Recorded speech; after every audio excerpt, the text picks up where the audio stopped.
మన DNA TV, మన రాష్ట్రం, మన ఛానల్. నమస్కారం, న్యూస్ కి స్వాగతం. సోషల్ మీడియాలో ఓ బుజ్జి ఐఏఎస్ అధికారిని వీడియో తెగ వైరల్ అవుతుంది. కలెక్టర్ పాత్రలో చిన్నారి అర్హ చేసిన అమాయకపు నటనకు నెటిజన్లే కాదు, ఏపీ సీఎం చంద్రబాబు నాయుడు కూడా ఫిదా అయ్యారు. తన సోషల్ మీడియా ఖాతాల్లో వీడియోను షేర్ చేస్తూ ఆసక్తికర వ్యాఖ్యలు చేశారు. సోషల్ మీడియాలో వైరల్ అవుతున్న ఈ వీడియోలో చిన్నారి ఆర్న కలెక్టర్ పాత్రలో కనిపించి అందరినీ ఆకట్టుకుంది. విశాఖపట్నం కలెక్టర్ కార్యాలయాన్ని తలపించే సెటప్ లో ఆర్న ఐఏఎస్ విశాఖపట్నం అనే నేమ్ ప్లేట్ ల్యాప్టాప్ తో నిజమైన అధికారిలా సందడి చేసింది. నువ్వు నాకు నచ్చో సినిమాలోని ప్రముఖ డైలాగ్ కు అనుగుణంగా బై సిబిఎన్ అంకుల్, నేనిప్పుడు మీతో మాట్లాడలేను అంటూ ఇచ్చిన ఎక్స్ప్రెషన్స్ నెటిజన్లను నవ్వుల్లో ముంచెత్తుతున్నాయి. ఈ వీడియోను రూపొందించిన ఆర్నా తండ్రి చిన్నారి నటన్ను సరదాగా చిత్రీకరించగా అది సోషల్ మీడియాలో విపరీతంగా వైరల్ అయింది. ఈ వీడియోను చూసిన సీఎం చంద్రబాబు నాయుడు తన అధికారిక ఎక్స్, ఇన్స్టాగ్రామ్ ఖాతాల్లో షేర్ చేస్తూ ఈ చిన్నారి వీడియోను చూసి ముఖంపై చిరునవ్వు రాకుండా ఉండటం ఎవరికైనా అసాధ్యమంటూ వ్యాఖ్యానించారు. చిన్నారి సృజనాత్మకత, అమాయకపు నటనను ప్రశంసించారు. సీఎం స్పందనతో ఈ వీడియో మరింత వైరల్ గా మారగా ముద్దుల ఐఏఎస్ ఫ్యూచర్ కలెక్టర్ అంటూ నెటిజన్లు ప్రశంసల వర్షం కురిపిస్తున్నారు. అంతర్జాతీయ మాదక ద్రవ్యాల దుర్వినియోగం, అక్రమ రవాణా వ్యతిరేక దినోత్సవం సందర్భంగా విజయవాడలో నిర్వహించిన నషాముక్త్ భారత్ అభియాన్ కార్యక్రమంలో రాష్ట్ర హోంమంత్రి వంగల్పూడి అనిత యువతకు కీలక సందేశం ఇచ్చారు. డ్రగ్స్ రహిత ఆంధ్రప్రదేశ్ నిర్మాణమే ప్రభుత్వ లక్ష్యమని స్పష్టం చేస్తూ గంజాయి, మాదక ద్రవ్యాల నిర్మూలనకు ప్రతి ఒక్కరూ భాగస్వాములు కావాలని పిలుపునిచ్చారు. దేశ భవిష్యత్ యువత చేతుల్లోనే ఉందని, యువశక్తిని మాదక ద్రవ్యాల బారిన పడకుండా కాపాడటం అందరి బాధ్యత అని హోంమంత్రి వంగల్పూడి అనిత అన్నారు. విజయవాడ తుమ్మలపల్లి కళాక్షేత్రంలో జరిగిన నషాముక్త్ భారత్ అభియాన్ కార్యక్రమంలో పాల్గొన్న ఆమె డ్రగ్స్ కు దూరంగా ఉండాలని, స్నేహితుల ఒత్తిడికి లొంగి జీవితాలను నాశనం చేసుకోవద్దని యువతకు సూచించారు. దేశంలో కోట్లాది మంది మాదక ద్రవ్యాలకు బానిసలవుతున్నారని, ముఖ్యంగా 13 నుంచి 18 ఏళ్ల వయసు వారే ఎక్కువగా ప్రభావితమవుతున్నారని ఆందోళన వ్యక్తం చేశారు. గంజాయి లేదా డ్రగ్స్ రవాణా వినియోగంపై ఎన్డీపీఎస్ చట్టం కింద కఠిన చర్యలు తప్పవని హెచ్చరించారు. రాష్ట్రంలో ఏర్పాటు చేసిన ఈగిల్ టాస్క్ ఫోర్స్ గంజాయి సాగు నిర్మూలనలో విశేష ఫలితాలు సాధించిందని, ఏజెన్సీ ప్రాంతాల్లో ప్రస్తుతం జీరో కల్టివేషన్ సాధించామని తెలిపారు. డ్రగ్స్ విక్రయాలు లేదా రవాణాపై సమాచారం ఉంటే వెంటనే 1972 టోల్ ఫ్రీ నంబర్కు సమాచారం ఇవ్వాలని, సమాచారం ఇచ్చిన వారి వివరాలు గోప్యంగా ఉంచుతామని హామీ ఇచ్చారు. ఈ కార్యక్రమంలో అధికారులు, ప్రజాప్రతినిధులు, విద్యార్థులు డ్రగ్స్ వ్యతిరేక ప్రతిజ్ఞ చేశారు. Say no to drugs signature campaign లో హోంమంత్రి అనిత, జిల్లా కలెక్టర్ డాక్టర్ జి లక్ష్మీషా పాల్గొని ప్రజల్లో అవగాహన కల్పించారు. ముఖ్యంగా ఈ డ్రగ్స్ విషయంలోనే కానీ, గంజాయి విషయంలోనే కానీ, ఇందాక సోదరి చెప్పినట్టుగా prevention is better than cure. ఈరోజు గాంజాకి అలవాటు పడిన తర్వాత ఏం చేయాలి అనే దానికన్నా గాంజాలకి, డ్రగ్స్కి అలవాటు పడకుండా యువతిని ఎలా కాపాడుకోవాలనే ఉద్దేశంతో ఈరోజు సెంట్రల్ గవర్నమెంట్, స్టేట్ గవర్నమెంట్ అనేకమైన ప్రోగ్రాములు తీసుకుంటుంది. కాకపోతే ఈ రోజున జనరేషన్ పిల్లలు చాలా ఫాస్ట్గా ఉంటున్నారు, అట్ ద సేమ్ టైం చాలా క్లారిటీగా ఉంటున్నారు. అంతే క్లారిటీ ఎక్కడో ఒక చిన్న డ్రాప్ అవుతుంది. ఆ డ్రాప్ అవుతున్న నేపథ్యంలోనే ఇలాంటి వాటికి బాగా ఎడిక్ట్ అయ్యే పరిస్థితులు కూడా కనిపిస్తున్నాయి. సుమారుగా భారతదేశంలో నిన్ననే నేను విట్ కాలేజ్కి కూడా నేను ఈ యాంటీ నార్కోటిక్ డే సందర్భంగా అక్కడ పిల్లలతో ఇంటరాక్ట్ అయ్యా. అక్కడికి వెళ్ళినప్పుడు కూడా చెప్పాను, సుమారుగా మన భారతదేశంలో దగ్గర 3.5 నుంచి 4 కోట్ల మంది ఈ గాంజాకి, డ్రగ్స్కి అలవాటు పడిపోయినట్టున్నారు. అదే కాకుండా చాలామంది ఫస్ట్ టైం ఎలాగ స్టార్ట్ చేస్తారు, ఆ ఏజ్ గ్రూప్ కూడా దగ్గర చూసుకుంటే ఇందాకే మేము అందరూ మాట్లాడుకున్నాం, మా సూర్యకుమార్ గారు, కలెక్టర్ గారు అందరం కలిపి దగ్గర 13 సంవత్సరాల నుంచి 18 సంవత్సరాల మధ్యలో ఉన్న వాళ్ళు స్టార్ట్ చేయడానికి చాలా ఉత్సుకత చూపించే పరిస్థితులు కనిపిస్తున్నాయి. అలవాటు ఎలా వచ్చింది అంటే త్రూ ఫ్రెండ్స్ ద్వారా వచ్చింది. ఎంతో తెలుసా, 60 to 70% పక్కనున్న ఫ్రెండ్ ఇన్స్టిట్యూట్ చేయటం వల్ల, పక్కనున్న ఫ్రెండ్ ఇలా చేస్తే బాగుంటుంది ఒక్కసారి చూడు అని చెప్పడం వల్ల అలవాటైన వాళ్ళు 60 నుంచి 70% మంది ఉన్నారు. అంటే నిన్న కూడా నేను ఒక మాట చెప్పాను, ఏదో సినిమా డైలాగ్లో చెప్పినట్టుగా మనకు శత్రువులు ఎక్కడో ఉండరు, చుట్టూ ఉంటారంటారు కదా. అలాగే మనకి ఈరోజు ఈ గాంజా, డ్రగ్స్ విషయంలో మనకు అలవాటు చేసేవాళ్ళు మన స్నేహితులు అనుకునే కన్నా మనకి శత్రువుల కింద భావించే పరిస్థితులు ఈరోజు చాలా ఉన్నాయి. ఈరోజు ఇక్కడికి వచ్చిన స్టూడెంట్స్ చాలామంది 10th క్లాస్, ఇంటర్మీడియట్ స్థాయి వరకు చాలామంది ఉన్నారు. అటు అమ్మాయిలు వచ్చారు, అబ్బాయిలు వచ్చారు చాలామంది. It's very good initiation. ఎందుకంటే ఇలాంటి కార్యక్రమాలకి వచ్చి 2 గంటలు 2.5 గంటలు కూర్చోవడం అంటే చాలా కష్టం. 2047 నాటికి ఫ్రీ భారత్ లక్ష్య సాధనకు అన్ని రాష్ట్రాలు సమన్వయంతో పనిచేయాలని కేంద్ర హోంమంత్రి అమిత్ షా పిలుపునిచ్చారు. నార్కో కోఆర్డినేషన్ పై నిర్వహించిన జాతీయ వీడియో కాన్ఫరెన్స్ లో రాష్ట్రాలకు కీలక సూచనలు చేశారు. ఈ సమావేశంలో ఆంధ్రప్రదేశ్ ప్రభుత్వ ప్రధాన కార్యదర్శి జి సాయి ప్రసాద్ కూడా పాల్గొని రాష్ట్రంలో చేపడుతున్న చర్యలను వివరించారు. 2047 నాటికి మాదక ద్రవ్య రహిత భారత్ ను నిర్మించడమే లక్ష్యంగా పనిచేయాలని కేంద్ర హోంమంత్రి అమిత్ షా రాష్ట్ర ప్రభుత్వాలకు సూచించారు. ఢిల్లీ నుంచి నిర్వహించిన నార్కో కోఆర్డినేషన్ వీడియో సమావేశంలో ఆయన మాట్లాడుతూ మాదక ద్రవ్యాల సరఫరా విక్రయాలపై జీరో టాలరెన్స్ విధానంతో కఠిన చర్యలు తీసుకోవాలని ఆదేశించారు. డ్రగ్స్ హాట్స్పాట్లను గుర్తించి కింగ్ పిన్లపై ప్రత్యేక నిఘా పెట్టాలని, ఆధునిక సాంకేతికతతో పటిష్టమైన నిఘా వ్యవస్థను ఏర్పాటు చేయాలని సూచించారు. అలాగే కమ్యూనిటీ పోలీసింగ్ ను బలోపేతం చేయడంతో పాటు డ్రగ్స్ వల్ల కలిగే అనార్థాలపై ప్రజల్లో విస్తృత అవగాహన కల్పించాలని రాష్ట్రాలకు సూచించారు. సమావేశంలో పాల్గొన్న ఏపీ ప్రభుత్వ ప్రధాన కార్యదర్శి జి సాయి ప్రసాద్ మాట్లాడుతూ రాష్ట్రంలో ఈగల్ ప్రత్యేక మాదక ద్రవ్య వ్యతిరేక దళం సమర్థవంతంగా పనిచేస్తుందన్నారు. ఒకప్పుడు ఆంధ్ర, ఒడిశా సరిహద్దు గంజాయి ప్రాంతంగా పేరొందిన ప్రాంతం ప్రస్తుతం డ్రగ్స్ నియంత్రణలో జాతీయ స్థాయిలో ఆదర్శంగా నిలిచిందని తెలిపారు. రాష్ట్రాల మధ్య రైల్వే మార్గాల ద్వారా జరిగే మాదక ద్రవ్యాల రవాణాను అడ్డుకునేందుకు స్థానిక పోలీసులు, జీఆర్పీ, ఆర్పీఎఫ్, ఈగల్ బృందాలు, సునక దళాలతో కలిసి ప్రతి జిల్లాల్లో వారానికి 3 సార్లు ప్రత్యేక తనిఖీలు నిర్వహిస్తున్నట్లు వెల్లడించారు.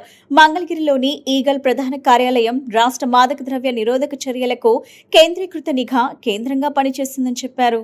ఆంధ్రప్రదేశ్ లో సుమారు 11,000 మంది ఉద్యోగులు, ఉపాధ్యాయులకు పాత పెన్షన్ విధానం అమలు చేయాలన్న రాష్ట్ర ప్రభుత్వ నిర్ణయంపై ఉపాధ్యాయులు హర్షం వ్యక్తం చేశారు. విజయవాడలో డిఎస్సి 2003 ఉపాధ్యాయుల రాష్ట్ర ఫోరం ఆధ్వర్యంలో సీఎం చంద్రబాబు చిత్రపటానికి పాలాభిషేకం నిర్వహించి ప్రభుత్వానికి కృతజ్ఞతలు తెలిపారు.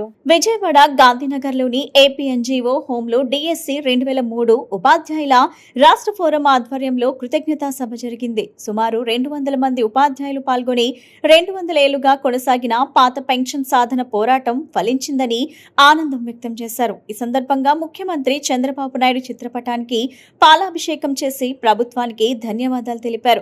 ప్రభుత్వం సుమారు 11,000 మంది ఉపాధ్యాయులకు పాత పెన్షన్ విధానాన్ని వర్తింపచేస్తూ తీసుకున్న నిర్ణయాన్ని ఉపాధ్యాయ సంఘాలు స్వాగతించాయి. ఈ ప్రక్రియలో సహకరించిన రాష్ట్ర ప్రభుత్వం, ఏపీ జేఏసీతో పాటు అన్ని సంఘాల నాయకులకు కృతజ్ఞతలు తెలియజేశారు.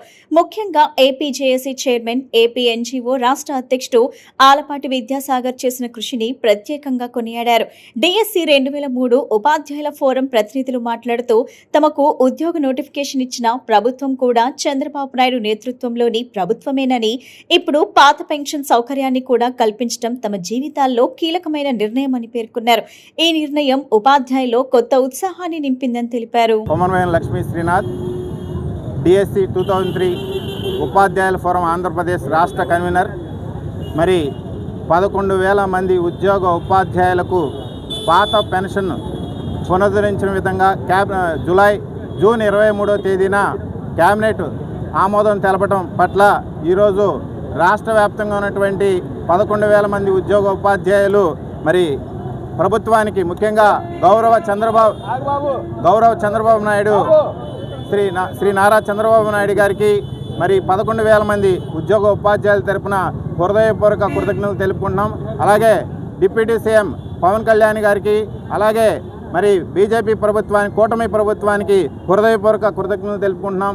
మరి 2 దశాబ్దాల కళ ఈరోజు నెరవేరిన వేళ మరి ప్రభుత్వానికి, మరి ముఖ్యంగా ఉపాధ్యాయుల పరంగా మాకు 2003 డిఎస్సిలో నోటిఫికేషన్ ఇచ్చింది చంద్రబాబు నాయుడు గారే. ఈరోజు పాత పెన్షన్ ఇచ్చింది కూడా చంద్రబాబు నాయుడు గారే. మరి ఎన్నో సంవత్సరాలుగా దీని మీద మేము పోరాడుతున్నాం. మెమో 57 కేంద్ర ప్రభుత్వం ఇచ్చినటువంటి మెమో 57 అనుసరించి ఈ రోజున మరి రాష్ట్రంలో ఉన్నటువంటి ఉద్యోగులకి చారిత్రాత్మకమైనటువంటి నిర్ణయం ప్రభుత్వం ఇచ్చింది. ఈ సందర్భంగా రాష్ట్ర వ్యాప్తంగా మరి మా యొక్క సభ్యులందరూ కూడా పండుగ వాతావరణంలో ఉన్నారు.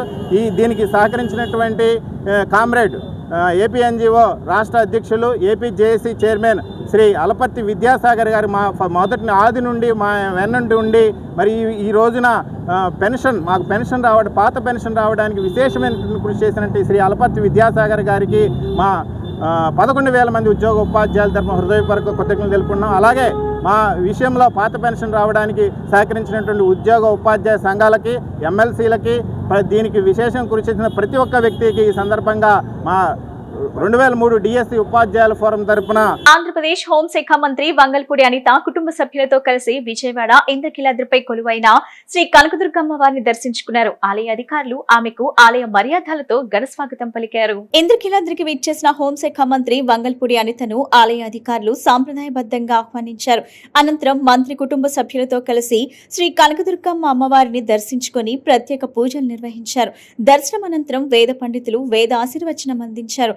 ఆలయ ధర్మకర్తల మండలి సభ్యులు అవ్వారు శ్రీనివాసరావు, పి రాఘవరాజు, ప్రత్యేక ఆహ్వానితుడు వెలగపూడి శంకర్ బాబు, డిప్యూటీ ఈవో కిషోర్ కుమార్లు అమ్మవారి చిత్రపటం, తీర్థ ప్రసాదాలను అందజేసి సత్కరించారు. మాదక ద్రవ్యాల వినియోగం వ్యక్తి, కుటుంబం, సమాజాన్ని తీవ్రంగా దెబ్బతీస్తుందని ఎన్టీఆర్ జిల్లా కలెక్టర్ డాక్టర్ జి లక్ష్మీషా హెచ్చరించారు. అంతర్జాతీయ మాదక ద్రవ్యాల దుర్వినియోగం, అక్రమ రవాణా వ్యతిరేక దినోత్సవం సందర్భంగా విజయవాడలో నిర్వహించిన అవగాహన ర్యాలీ వాగ్దాన్లో పాల్గొన్న ఆయన డ్రగ్స్ రహిత ఆంధ్రప్రదేశ్ లక్ష్యంగా ప్రభుత్వం ఈగల్ ఏపీ ద్వారా కఠిన చర్యలు తీసుకుంటుందని తెలిపారు. విజయవాడ ఓల్డ్ జీజీహెచ్ వద్ద నిర్వహించిన డ్రగ్స్ వ్యతిరేక అవగాహన ర్యాలీలో అధికారులు, విద్యార్థులు, స్వచ్ఛంద సంస్థల ప్రతినిధులు, స్థానిక ప్రజలు పెద్ద ఎత్తున పాల్గొన్నారు. డ్రగ్స్ వద్దు బ్రో అంటూ నినాదాలు చేస్తూ మాదక ద్రవ్యాల నిర్మూలనకు సహకరిస్తామని ప్రతిజ్ఞ చేశారు. ఈ సందర్భంగా కలెక్టర్ డాక్టర్ జి లక్ష్మీషా మాట్లాడుతూ డ్రగ్స్ మాఫియాపై ప్రభుత్వం డేగ కళ్లతో నిఘా ఉంచుతుందని, యువత మాదక ద్రవ్యాలకు దూరంగా ఉండేలా తల్లిదండ్రులు, విద్యా సంస్థలు, స్వచ్ఛంద సంస్థలు సమిష్టిగా కృషి చేయాలని పిలుపునిచ్చారు. ఉన్నత లక్ష్యాలతో ముందుకు సాగుతూ ఆరోగ్యకరమైన జీవన శైలిని అలవర్చుకోవాలని సూచించారు. రాష్ట్ర విభిన్న ప్రతిభావంతులు, ట్రాన్స్జెండర్, వయోవృద్ధుల సంక్షేమ శాఖ డైరెక్టర్ ఎం వేణుగోపాల్ రెడ్డి మాట్లాడుతూ డ్రగ్స్ దుర్వినియోగం వల్ల ఆర్థిక, సామాజిక, ఆరోగ్యపరమైన తీవ్ర దుష్పరిణామాలు ఎదురవుతాయని తెలిపారు. డ్రగ్స్ ఫ్రీ ఆంధ్రప్రదేశ్ కోసం ప్రభుత్వం వినూత్న కార్యక్రమాలు అమలు చేస్తుందన్నారు. ఈగల్ ఏపీ ఐజీ రవికృష్ణ మాట్లాడుతూ రాష్ట్ర వ్యాప్తంగా 40,000కు పైగా ఈగల్ క్లబ్లు ఏర్పాటు చేసి విద్యార్థుల్లో అవగాహన కల్పిస్తున్నామని చెప్పారు. ఆపరేషన్ చైతన్య ద్వారా జీరో గంజాయి సాగు లక్ష్యాన్ని సాధించామని వెల్లడించారు. గంజాయి లేదా డ్రగ్స్ కార్యకలాపాలపై సమాచారం ఉంటే 1972 ఈగల్ హెల్ప్ లైన్ కు తెలియజేయాలని ప్రజలను కోరారు. కార్యక్రమంలో జిల్లా రెడ్ క్రాస్, ఎన్ఎస్ఎస్, ఎన్సీసీ ప్రతినిధులు, విద్యార్థులు తదితరులు పాల్గొన్నారు. విప్లవాత్మకమైన ఒక వ్యవస్థను తీసుకొచ్చారు, అది ఈగల్ వ్యవస్థ. డేగ కళ్ళు ప్రతి ఒక్కరిని చూస్తూ ఉంటుందని ఒక నినాదంతో ఎక్కడైనా డ్రగ్ మాఫియా లేదా డ్రగ్ పెడ్లర్స్ కానీ డ్రగ్ తీసుకున్న కానీ మమ్మల్ని ఎవరు చూడట్లేదు, మేము సేఫ్గా పబ్లిక్ని ఇబ్బంది పెట్టవచ్చు, సేఫ్గా వాళ్ళ బిజినెస్ వాళ్ళు చేసుకుంటారు ఉంటే వాళ్ళందరి మీద డేగ కళ్ళను వాచ్ చేస్తూ ఉంది, మిమ్మల్ని వదిలిపెట్టాము అనే ఒక నినాదంతో ఈ కార్యక్రమం తీసుకొచ్చి ఈరోజు ఈగల్ వ్యవస్థ మన రాష్ట్రంలో కాకుండా వేరే రాష్ట్రం వాళ్ళు కూడా తీసుకెళ్లి ఎగ్జాంపుల్గా ఆదర్శంగా దీన్ని అమలు చేసే పరిస్థితికి వచ్చింది. దీన్ని ప్రతిష్టాత్మకంగా ముందుకు తీసుకెళ్తున్న సెక్రటరీ గారికి, అలాగే మినిస్టర్ గారికి, అలాగే దీన్ని మెయిన్ హెడ్ మన ఐజీ సార్ గారికి హృదయపూర్వక అభినందనలు. ఈ డ్రగ్స్ వల్ల యూత్స్ మెయిన్లీ చాలా డైవర్ట్ అయిపోతూ ఉంటారు. సో వాళ్ళ main stream achievement, social development, economic development ఇవన్నీ వదిలేసి ఆ డ్రగ్స్ వాళ్ళని వేరే వైపు తీసుకెళ్లి చివరికి జీవితాన్ని నాశనం చేస్తూ ఉంది. ఇది కేవలం వాళ్ళ ఒక్కరి జీవితం కాదు, వాళ్ళ కుటుంబం అలాగే సమాజాన్ని కూడా చీకట్లోకి నెట్టేస్తుంది. ఇటువంటి పరిస్థితి నుంచి యూత్స్ని కాపాడుకునే ఉద్దేశంతో ఈ కార్యక్రమం చేపడుతున్నది చాలా అభినందనదాయకము. ప్రతి ఒక్కరిలో అవగాహన తీసుకురావాలి. ముఖ్యంగా యూత్స్ అలాగే మీడియా వ్యక్తుల ద్వారా ఈ మెసేజ్ ప్రతి ఒక్కరికి వెళ్ళాలి. సో డ్రగ్స్ నెక్స్ట్ డెత్ ఈ టైప్ ఉంటుంది డ్రగ్స్ తీసుకుంటే, కాబట్టి దాన్ని ఎంత త్వరగా మనం వదిలేసి ఎంత త్వరగా మనం దాని నుంచి దూరంగా వెళ్తామో అంత జీవితం బాగుంటుంది అని తెలియజేసుకుంటూ ఈ కార్యక్రమానికి వచ్చేసిన ప్రతి ఒక్కరికి ధన్యవాదాలు తెలియజేస్తూ నమస్కారం. మాజీ మంత్రి దేవినేని ఉమామహేశ్వరరావు సంచలన వ్యాఖ్యలు చేశారు. ఈడీ దాడులతో తాడేపల్లి ప్యాలెస్ లో ప్రకంపనలు మొదలయ్యాయని, మద్యం కుంభకోణంలో జగన్ అరెస్టు తప్పదని అన్నారు. 3,500 కోట్ల మద్యం కుంభకోణానికి జరిగిందని ఆరోపిస్తూ ఇది పుష్ప సినిమాను తలపిస్తుందని వ్యాఖ్యానించారు. ఈడీ ఇప్పటికే 52 మందిని నిందితులుగా చేర్చి 18 మందిని అరెస్ట్ చేసిందని తెలిపారు. నాసిరకం మద్యం వల్ల వేలాది మంది ప్రాణాలు కోల్పోయారని ఆరోపించిన ఉమా, కూటమి ప్రభుత్వం నాణ్యమైన మద్యం అందుబాటులోకి తీసుకొచ్చిందని, ఎక్సైజ్ సురక్ష యాప్ తో నకిలీ మద్యానికి చెక్ పెట్టామని పేర్కొన్నారు. వాసుదేవరెడ్డి దగ్గర 15 మంది ఈడీ అరెస్ట్ చేయడంతో హవాలా కుంభకోణాలు, మద్యం కుంభకోణం పరాకాష్ఠకు చేరింది. వేల కోట్ల రూపాయలు ప్రజల ఆరోగ్యాన్ని తాకట్టు పెట్టి 2019-24 5 సంవత్సరాలు జగన్మోహన్ రెడ్డి ముఖ్యమంత్రిగా తాడేపల్లి ప్యాలెస్ కేంద్రంగా వేలాది కోట్ల రూపాయలు దోపిడీ అంతా సిట్ విచారణలో 52 మంది ముద్దాయిలు అరెస్ట్ అవ్వడం జరిగింది. ఈడీ రాకతో ప్రధాన నిందితులు జగన్మోహన్ రెడ్డికి స్నేహితులు, సలహాదారులు, సెక్రటరీలు, శాసనసభ్యులుగా పనిచేసిన వాళ్ళు, పార్లమెంటు సభ్యులుగా పనిచేసిన వాళ్ళు, మంత్రులుగా పనిచేసిన వాళ్ళు మొత్తం కూడా కటకటాలు లెక్క పెట్టడానికి సిద్ధంగా ఉన్నారు. ఆల్రెడీ కొంతమంది జైలుకి వెళ్ళొచ్చారు, కొంతమంది వెళ్ళటానికి సిద్ధంగా ఉన్నారు. ఈ కుంభకోణం అంతా కూడా 5 ఏళ్లలో అడ్డగోలుగా నిబంధనలన్నీ మార్చి డిస్టిలరీస్ అన్నీ కూడా చేజిక్కించుకొని డిస్టిలరీ కెపాసిటీ 1000 కేసులు తయారైతే కరెంటుతో అయితే భవిష్యత్ కష్టకాలంలో ఉన్న పేద మధ్యతరగతి కుటుంబాలకు కూటమి ప్రభుత్వం అండగా నిలుస్తుందని గుడివాడ ఎమ్మెల్యే వెనిగండ్ల రాము అన్నారు. గుడివాడలో 36 మంది లబ్ధిదారులకు 23,40,000 విలువైన ముఖ్యమంత్రి సహాయ నిధి చెక్కులను ఆయన పంపిణీ చేశారు.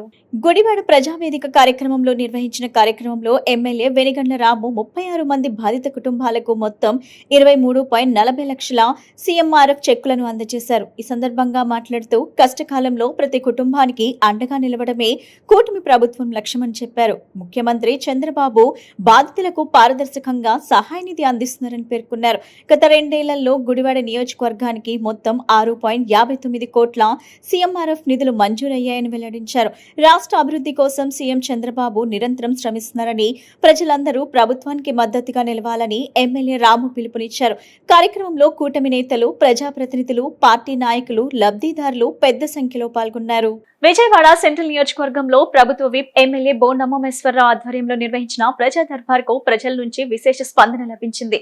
సమస్యల పరిష్కారమే తమ ధ్యేయమని, ప్రతి అర్జీకి సత్వర న్యాయం జరిగేలా చర్యలు తీసుకుంటామని ఎమ్మెల్యే హామీ ఇచ్చారు. సింగ్ నగర్ లోని ఎమ్మెల్యే కార్యాలయంలో జరిగిన ప్రజా దర్బార్ కార్యక్రమంలో నియోజకవర్గంలోని వివిధ డివిజన్ల నుంచి వచ్చిన ప్రజలు వైద్య సహాయం, పెన్షన్లు, ఉపాధి, గృహ నిర్మాణం, సంక్షేమ పథకాలు తదితర సమస్యలపై వినతి పత్రాలు అందజేశారు. ప్రతి అర్జీని స్వయంగా పరిశీలించిన ఎమ్మెల్యే బోండా ఉమామహేశ్వరరావు సంబంధిత శాఖల అధికారులతో వెంటనే ఫోన్లో మాట్లాడి సమస్యల పరిష్కారానికి తక్షణ చర్యలు తీసుకోవాలని ఆదేశించారు. ఈ సందర్భంగా మాట్లాడిన ఆయన ప్రజల సమస్యల పరిష్కారమే ప్రజాప్రతినిధుల ప్రధాన బాధ్యత అని అన్నారు. ముఖ్యమంత్రి నారా చంద్రబాబు నాయుడు నాయకత్వంలో కూటమి ప్రభుత్వం పారదర్శక పాలన, ప్రజా సంక్షేమం, వేగవంతమైన సేవలందింపుకు కట్టుబడి పనిచేస్తుందని తెలిపారు. ప్రజా దర్బార్ ద్వారా ప్రజలు ప్రభుత్వ కార్యాలయాల చుట్టూ తిరగాల్సిన అవసరం లేకుండా నేరుగా అర్జీలు స్వీకరించి వాటి పరిష్కారం అయ్యే వరకు ప్రత్యేకంగా పర్యవేక్షిస్తున్నామని చెప్పారు. పేదలు, వృద్ధులు, వికలాంగులు, వితంతువులు, నిరుద్యోగ యువతకు ప్రభుత్వం అన్ని విధాలుగా అండగా నిలుస్తుందని, కొత్త పెన్షన్లు, ముఖ్యమంత్రి సహాయ నిధి ద్వారా వైద్య సహాయం, సంక్షేమ పథకాలు, గృహ నిర్మాణం, ఉపాధి కల్పనకు అత్యంత ప్రాధాన్యత ఇస్తుందని ఎమ్మెల్యే బోండా ఉమామహేశ్వరరావు పేర్కొన్నారు. ప్రజలు తనపై ఉంచిన నమ్మకాన్ని నిలబెట్టుకుంటూ ప్రతి కుటుంబ సమస్యను తన సమస్యగా భావించి పరిష్కారానికి నిరంతరం కృషి చేస్తున్నారని స్పష్టం చేశారు. తూర్పు నియోజకవర్గ అభివృద్ధికి కేవలం వైకాపా హయాంలో దేవినేని అవినాష్ కృషితోనే సాధ్యమైందని ఆ పార్టీ వైఎస్ఆర్సీపీ రాష్ట్ర ST cell general secretary Kavati Damodar, రాష్ట్ర పార్లమెంటు సెక్రటరీ తంగిరాల రామిరెడ్డి, జిల్లా రైతు విభాగం అధ్యక్షుడు ఏలూరు శివాజీ, జిల్లా ఎస్టీసీ మెంబర్ ఉమ్మడి ధనరాజులు స్పష్టం చేశారు. ఎమ్మెల్యేగా లేకపోయినా అవినాష్ దాదాపు 630 కోట్ల నిధులు తీసుకొచ్చి నియోజకవర్గాన్ని అభివృద్ధి పదంలో నడిపించారని పేర్కొన్నారు.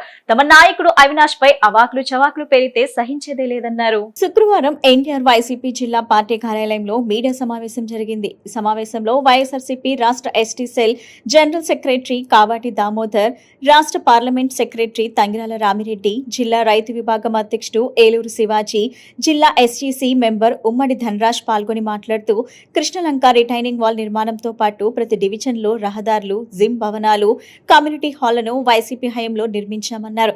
3 సార్లు ఎమ్మెల్యే గెలిచిన గద్దె రామ్మోహన్ రావు నియోజకవర్గానికి ఏం చేశారో చెప్పాలని డిమాండ్ చేశారు. తమ ప్రభుత్వ హయాంలో ప్రతి 6 నెలలకు ఒకసారి అర్హులైన వారందరికీ కొత్త పెన్షన్లు ఇచ్చామని, ప్రస్తుత కూటమి ప్రభుత్వం అధికారంలోకి వచ్చి 2 ఏళ్లవుతున్నా ఒక్కో కొత్త పెన్షన్ కూడా ఇవ్వలేదన్నారు. సూపర్ 6 పేరుతో హామీలు ఇచ్చి ప్రజలను మోసం చేశారని మండిపడ్డారు. ప్రజా సమస్యలపై పోరాడుతున్న ఎన్టీఆర్ జిల్లా అధ్యక్షుడు దేవినేని అవినాష్ పై నిరాధార ఆరోపణలు చేసి గొంతు నొక్కే ప్రయత్నం చేస్తున్నారని, ఇలాంటి బెదిరింపులకు భయపడే ప్రసక్తే లేదని స్పష్టం చేశారు. అవినాష్ నాయకత్వంలో నియోజకవర్గ అభివృద్ధి కోసం నిరంతరం ప్రజల మధ్య ఉంటామని ధీమా వ్యక్తం చేశారు. తమ నాయకుడిపై ఇష్టానుసారం మాట్లాడితే ఊరుకునేదే లేదని హెచ్చరించారు.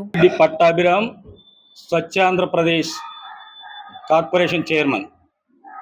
సార్, మీరు ముందు స్వచ్ఛాంధ్రప్రదేశ్ అంటే ఆంధ్రప్రదేశ్ రాష్ట్రాన్ని స్వచ్ఛంగా ఉంచడమేమో, కానీ ముందు మీ నోటిని, మీ బుర్రని, మీ బుద్ధిని స్వచ్ఛంగా ఉంచుకోండి ముందు. ఎందుకంటే దేవినేని అవినాష్ గారు మరి మీలాగనో నాలాగనో ఎంపీలను, ఎమ్మెల్యేలను అడ్డం పెట్టుకోనో, మైకులను అడ్డం పెట్టుకోనో పైకొచ్చిన వ్యక్తి కాదు. ఈ జిల్లాలో, ఉమ్మడి కృష్ణా జిల్లాలోనే ఒక పెద్ద కుటుంబం, మహారాజు లాంటి కుటుంబం నుంచి, ఆ కుటుంబం నుంచి వచ్చిన యువరాజు దేవినేని అవినాష్ గారు. అవినాష్ గారు లాంటి నాయకుడిని మీరు మాట్లాడేటప్పుడు, విమర్శించేటప్పుడు ఒళ్ళు దగ్గర పెట్టుకొని మాట్లాడాలని ఈ సందర్భంగా తెలియజేస్తున్నాను. మరి మీరు దేవినేని నెహ్రూ గారి గురించి మాట్లాడుతూ, దేవినేని నెహ్రూ గారు తెలుగుదేశం పార్టీ నా సొంత ఇల్లు అని చెప్పిండని చెప్పారు. కరెక్టే, నెహ్రూ గారు తెలుగుదేశం పార్టీని సొంత ఇల్లు అని చెప్పిండు. ఏ తెలుగుదేశం పార్టీని? నందమూరి తారక రామారావు గారు స్థాపించినటువంటి తెలుగుదేశం పార్టీని నా సొంత ఇల్లు అని చెప్పిండు. నారా చంద్రబాబు నాయుడు వెన్నుపోటు పొడిచి లాక్కున్న పార్టీని కాదు సొంత ఇల్లు అని చెప్పింది తెలుగుదేశం పార్టీ. ఈ రాష్ట్రం ప్రజాస్వామ్యం ఉందా లేదా? మనం ఏమన్నా పాకిస్తాన్లో ఉన్నామా? ఏం అర్థం కావట్లా. పై స్థాయి నాయకుడి దగ్గర నుండి కింద స్థాయి కార్యకర్త వరకు ప్రతి ఒక్కరు కూడా మరి గతంలో వైఎస్ఆర్సీపీ నాయకుల్ని ఎన్నో విధంగా మాట్లాడారు. ఈ రోజు కూడా మరి గతం చంద్రబాబు నాయుడు గారు మీ అమ్మ మూడిచ్చాడా, పవన్ కళ్యాణ్ గారు కొడకల్లారా, అడు పంతం నానాజీ నా కొడుకుని ఎక్కడొచ్చి పోటీ చేయమని ఒక గౌరవ మాజీ ముఖ్యమంత్రిని పట్టుకొని ఈ విధంగా మాట్లాడతాం. ఈ పట్టాభిరామ్ గతంలో ఏ విధంగా జగన్మోహన్ రెడ్డి గారు మాజీ ముఖ్యమంత్రి ఆయన్ని భూషడికి అన్నారు, ప్రజలందరూ కూడా చూశారు, గమనించారు. మరి ఈ విధంగా ప్రతి ఒక్కరు కూడా కింద స్థాయి నుండి ప్రతి ఒక్కరు కూడా తిడతం మొదలుపెట్టారు. అవినాష్ గారిని ఈ నియోజకవర్గంలో మరి చెప్పినట్టు రామిరెడ్డి గారు, దామోదర్ గారు చెప్పినట్టు ఈ నియోజకవర్గంలో 2 సార్లు మరి పోటీ చేసినప్పటికీ అనేక వేల కోట్ల, 100 కోట్ల రూపాయలు తీసుకొచ్చి నిధులు అభివృద్ధి చేశారు ఈ నియోజకవర్గం. రాష్ట్రంలో గత 76 ఏళ్లుగా పాలక వర్గాలు పేద, బడుగు, బలహీన వర్గాలను దోపిడీ చేస్తున్నాయని బీసీ సమన్వయ కమిటీ చైర్మన్ అంగడాల పూర్ణచంద్రరావు దుష్మెత్తారు. స్వాతంత్ర్యం వచ్చిన కొత్తలో ప్రజాస్వామ్యయుతంగా ఉన్న పాలన కాలక్రమేణా అవినీతిమయంగా మారిందని విమర్శించారు. బీసీలు కేవలం డిమాండ్ చేసే స్థితి నుంచి శాసించే స్థాయికి ఎదగాలని, ఈ మేరకు బీసీ నాయకులందరూ సమన్వయంతో ముందుకు రావాలని ఆయన కోరారు. ఆంధ్రప్రదేశ్ బీసీ సమన్వయ కమిటీ ఆధ్వర్యంలో విజయవాడలోని ప్రముఖ హోటల్లో 2 రోజుల పాటు జరుగుతున్న సమావేశాల్లో భాగంగా 2వ రోజు జరిగిన కార్యక్రమంలో పెద్ద ఎత్తున సమన్వయ కమిటీ సభ్యులు, జిల్లా అధ్యక్షులు పాల్గొన్నారు. ఈ సందర్భంగా బీసీ సమన్వయ కమిటీ అధ్యక్షుడు కర్నూలు జిల్లా అంగాడాల పూర్ణచంద్రరావు మీడియాతో మాట్లాడుతూ, పాలక ప్రతిపక్షాలు 2 ఒకటేనని, బీసీ, ఎస్సీ, ఎస్టీ, మైనార్టీలను కేవలం ఓటు బ్యాంకుగా వాడుకుంటూ చట్టాలను, పోలీస్ యంత్రాంగాన్ని తమకు అనుకూలంగా మలుచుకుంటున్నారని ఆయన ఆరోపించారు. ప్రజాధనాన్ని పథకాల పేరుతో కుంభకోణాలకు వాడుకుంటూ పెట్టుబడిదారులకు మేలు చేస్తున్నారన్నారు. ఈ వ్యవస్థలో మార్పు రావాలంటే ఉత్పత్తి కులాలైన బీసీలే రాజ్యాధికారం చేపట్టాలని పిలుపునిచ్చారు. వచ్చే ఎన్నికల నాటికి ఒక బీసీ యువకుణ్ణి ముఖ్యమంత్రి పీఠంపై కూర్చోబెట్టడమే లక్ష్యంగా పనిచేస్తామన్నారు. 175 నియోజకవర్గాల్లో ఇంతవరకు ప్రాతినిధ్యం లేని కులాల నుంచి నూతన యువతను అభ్యర్థులుగా నిలబెడతామన్నారు. ప్రతి జిల్లా, మండలం, గ్రామంలో ఓటర్లను చైతన్యపరిచేలా త్వరలోనే కార్యాచరణ ప్రారంభిస్తామన్నారు. పార్టీల్లో పనిచేస్తున్నటువంటి నాయకులారా, బీసీ ఆర్గనైజేషన్ లో పనిచేస్తున్నటువంటి నాయకులారా, మనం అందరం సమన్వయం అవ్వాలి. మన శక్తిని ఏదో చూపించాలి. ఈ రాష్ట్రంలో మన శక్తి మనకు ఉంది. మన శక్తిని మొత్తం వేరే వాళ్ళకి దారపోస్తూ మనం చిట్టాలు కొట్టుకొని నాకు ఈ డిమాండ్ కావాలా, నాకు ఎవరిస్తారు నీకు డిమాండ్? ఎవరు ఇవ్వాలని మీకు డిమాండ్? ఎవరు ఇవ్వాలి? అందుకే నేను చెప్తా ఉన్నా, ఈ సమస్యలన్నిటికీ కూడా కారణం ఒకే ఒక్కటి, మనకి న్యాయం జరగాలంటే వీ వాంట్ జస్టిస్ అని డిమాండ్ చేసి మాట్లాడుతా ఉన్నాం. కాదు, జస్టిస్ ఎవరు చేయరు. జస్టిస్ ఒకే ఒక వ్యక్తి చేస్తాడు, అతనే ముఖ్యమంత్రి, అదే సీటు ముఖ్యమంత్రి. We want BCCM, we want CM post. నాకంత బలం ఉన్నది, నాకు 50% పైబడి ఓన్లీ బీసీలకి ఆ అవకాశం ఉన్నది. నా సమాజం ఓసీలకి, ఇటు ఎస్సీలకి, అలానే ఇంకా ఓసీలో ఉన్న పేదలకి, ప్రతి ఒక్కరికి కూడా న్యాయం చేసే మనసు ఉన్న వ్యక్తులు బీసీలు మాత్రమే. ఈ సమాజాన్ని నడిపించేది ఉత్పత్తిదారులు మాత్రమే. మేము ఉత్పత్తి కులాల వాళ్ళం. పేరుపోగు క్రాంతి కుమార్ ఆత్మహత్యకు సీఐ నాగరాజు కారణమని, మృతికి బాధ్యులపై కఠిన చర్యలు తీసుకోవాలని మాజీ ఎంపీ హర్ష కుమార్ డిమాండ్ చేశారు. పోలీస్ కస్టడీలో సాయికృష్ణను అతి దారుణంగా కొట్టి చంపారని, ఆ భయంతోనే క్రాంతి కుమార్ పురుగుల మందు తాగి ఆత్మహత్యకు పాల్పడ్డాడని తీవ్ర ఆవేదన వ్యక్తం చేశారు. పేరుపోగు క్రాంతి కుమార్ ఘటనపై గాంధీనగర్ ప్రెస్ క్లబ్ లో సమావేశం జరిగింది. సమావేశంలో మాజీ ఎంపీ హర్ష కుమార్, ఎంఆర్పీఎస్ అధ్యక్షుడు పేరుపోగు వెంకటేశ్వరరావు, పలు దళిత సంఘాల నాయకులు, పార్టీల నాయకులు పెద్ద ఎత్తున పాల్గొన్నారు. చాలా మంది ఏపీ ఎంఆర్పీఎస్ రాష్ట్ర అధ్యక్షులు దాసరి సువర్ణరాజు ఆధ్వర్యంలో జరిగిన ఈ కార్యక్రమంలో వారు మాట్లాడుతూ పోలీసుల తీరుపై మండిపడ్డారు. బాధితులకు న్యాయం చేయటంలో అటు ప్రభుత్వం, ఇటు ప్రతిపక్షాలు కూడా విఫలమయ్యాయని విమర్శించారు. ఈ అన్యాయానికి వ్యతిరేకంగా ఈ నెల 30వ తేదీన రాష్ట్ర వ్యాప్త ధర్నా నిర్వహిస్తున్నట్లు ప్రకటించారు. బాధిత కుటుంబాలకు న్యాయం చేయాలని, నిందితులపై కఠిన సెక్షన్లతో కేసులు నమోదు చేయాలన్నారు. ప్రతి జిల్లా, నియోజకవర్గం నుంచి ప్రజలు పెద్ద ఎత్తున తరలివచ్చి ఈ ధర్నాను విజయవంతం చేయాలని, ప్రభుత్వానికి మన శక్తిని చాటి చెప్పాలని పిలుపునిచ్చారు. సాయికృష్ణ, క్రాంతి కుమార్ మరణాలకు కారకులైన వారిని శిక్షించే వరకు ఈ పోరాటం కొనసాగుతుందని స్పష్టం చేశారు.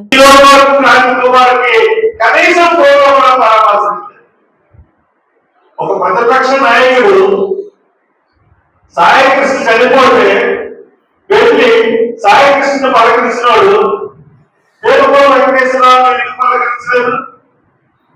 వాళ్ళ ఇంటి దగ్గరికి వెళ్ళి వాళ్ళ కుటుంబాన్ని పరామర్శించినప్పుడు ఒక ఆత్మహత్య చేసుకుని చనిపోయాడు. హత్య, ప్రభుత్వం పోలీసులు చేసిన హత్య. అంటే జగన్మోహన్ రెడ్డి కావాల్సింది కాకపోతే మానవాధికారులు కాదు.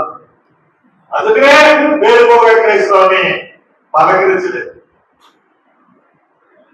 ఇంకా అనుకోని ఏంటంటే తెలుగుదేశం ఆయనకి మనల్ని చంద్రబాబు మొదటి నుంచి కూడా కట్టమందిని చెప్పులు కుట్టిన చంద్రబాబు బాధితుడికి సమస్య కష్టంలో ఉన్నప్పుడు ఆదుకోవడం తెలియదు.